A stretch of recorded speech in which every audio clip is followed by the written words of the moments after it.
શ્રી શાંતિ જૈન જાગૃતિ group મુંબઈના રજત જયંતિ મહોત્સવ દરમિયાન વિવિધ કાર્યક્રમોનું આયોજન કરવામાં આવી રહ્યું છે। તે દરમિયાન તાજેતરમાં ધોરણ 1 થી 12ના વિદ્યાર્થીઓ માટેની ચિત્ર નિબંધ સ્પર્ધાનું આયોજન કરવામાં આવ્યું હતું। આ પ્રસંગે વિશિષ્ટ રીતે વિદ્યાર્થીઓને પ્રોત્સાહિત કરવા રાજ્યમંત્રી શ્રી તારાચંદ છેડા ખાસ ઉપસ્થિત રહ્યા હતા। બાળકો વિવિધ ચિત્રો દ્વારા પોતાની કલાત્મકતાને કેનવાસ પર ઉતારતા જોવા મળતા હતા, તો બીજી બાજુ લેખન નિબંધ સ્પર્ધામાં પોતાના વિચારો અને મંતવ્યો લેખિતમાં ઉતારતા વિદ્યાર્થીઓ પણ મોટી સંખ્યામાં હાજર રહ્યા હતા। વિદ્યાર્થીઓના સન્માન પ્રસંગે વિજેતાઓને ખભે બેસાડી સન્માન રોકડ પુરસ્કાર એનાયત કરતા રાજ્યમંત્રી શ્રી છેડાએ જણાવ્યું હતું કે બાળકો, તરુણો, છાત્રોની શક્તિને, કળા કૌશલ્યને રચનાત્મક માર્ગે વાળવા કરતા પ્રયત્નો હરહંમેશ સલામીને પાત્ર છે। ત્યારે રાજ્ય તેમજ ભારત વર્ષનું ભાવિ રૂડું કરનારાનો જય જયકાર એ જ સમયનો તકાદો છે તેવો ભાવોદ્ગાર વ્યક્ત કર્યો હતો।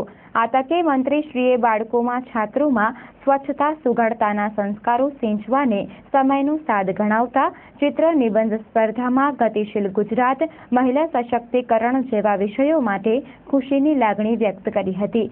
શાંતિ જૈન જાગૃતિ ગ્રુપના પ્રમુખ શ્રી જયેશ જૈન, ઉપપ્રમુખ શ્રી પ્રમણ લોડાયા, મંત્રી શ્રી પ્રબોધ મુનવર, શ્રી ચઢ્ઢા પ્રબોધ મુનવર સહિત સમગ્ર આયોજન વ્યવસ્થા માટે ડાયેટ, ડીઈઓ, ડીપીઓ દ્વારા જહેમત ઉઠાવી હતી। શ્રી શાંતિ જૈન જાગૃતિ ગ્રુપ મુંબઈ આ વર્ષે પોતાની રજત જયંતિ મહોત્સવ ઉજવી રહ્યું છે, ત્યારે એના વિવિધ કાર્યક્રમોની અંદરમાં 26 સપ્ટેમ્બરથી કરી અને 13 ડિસેમ્બર સુધી અલગ અલગ પ્રકારના નાના લેવલના કાર્યક્રમો સામાજિક, ધાર્મિક અને સાંસ્કૃતિક રીતે યોજાઈ રહ્યા છે, જેની અંદરમાં આજના દિવસે કેળવણી પર્વ રૂપે એજ્યુકેશન રિલેટેડ ચિત્રકલા અને નિબંધની સ્પર્ધા ભુજ ખાતે યોજાઈ રહી છે। ખરેખર ખૂબ જ આનંદનો પ્રસંગ છે। 500થી વધારે સ્ટુડન્ટો 1 થી કરી અને 12 ધોરણ સુધીના અલગ અલગ વિભાગના અત્રે ભાગ લઈ રહ્યા છે અને ખૂબ જ આનંદ અને ઉત્સાહથી આ આયોજન થઈ રહ્યું છે।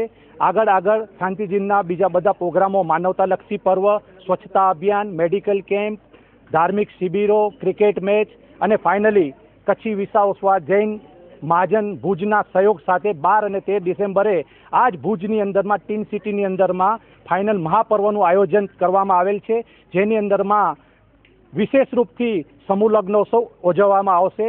અમારું ટાર્ગેટ છે 100થી વધારે સમૂહ લગ્નો યોજાય, એના માટે અમે કોશિશ કરી રહ્યા છીએ।